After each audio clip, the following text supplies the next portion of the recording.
Greetings viewers, this is a 2006 Subaru Outback repair video. I set out to do the front control arm bushings. Let me show you that real quick. So here I have your front control arm for the driver's side of the car, on the left side. It mounts like that. Just for those of you who are wondering which part this is your control arm right here. So you got your hockey puck bushing, another bushing back here, and then it connects down underneath the ball joint. Anyways, noticed that the hockey puck bushing especially was worn out on the control arm, so I set out to do it myself. I read about people using a ball joint press, one of these. This is a rental from Autozone, to press these bushings out. Obviously this one's going to be the toughie because it's big, but press this one out too. You know, you can save probably $50. I got both the bushings for both sides for about 40 bucks, and if you were going to buy the already assembled control arm that comes with the two bushings, some of them come with the two bushings and a ball joint, some of them just come with the two bushings. Anyways, that would probably run you $50 to $75 to $100 a piece, so considerable savings by pushing out and pressing in new bushings yourself. All you got to do is buy the bushings,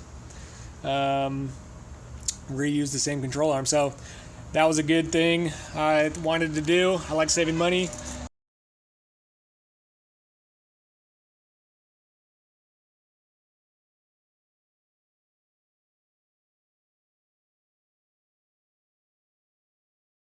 I got into it, mounted this to my vise, blah blah blah.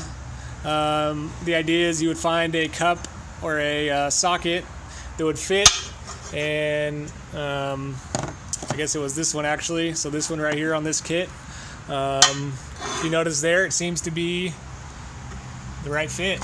You know, you look around and it seems to fit within the flange. So I was you know, using this, setting it all up correctly to press it out, and it was kind of going cockeyed. I thought, you know, I just need to do it more. Kept doing it. My impact wrench just was at full torque and wasn't going anywhere. Then I took it off and thought maybe I just need a beat on it. The impact wrench doesn't have enough force.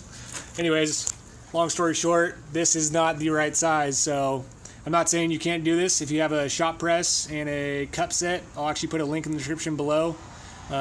You can do this. It probably is a great way to save some money if you don't mind spending the extra time. But the point of this video is do not use this Autozone rental ball joint press kit and think you're going to get the job done, because you will not. You need a cup, a different size cup or a different size socket to fit this, because none of these are the right size. I've tried every single one, and that one that looks the closest, it is close, but it's at least 1 millimeter off. So just want to let you know, so you don't make the same mistake I did, think you're going to do it yourself and end up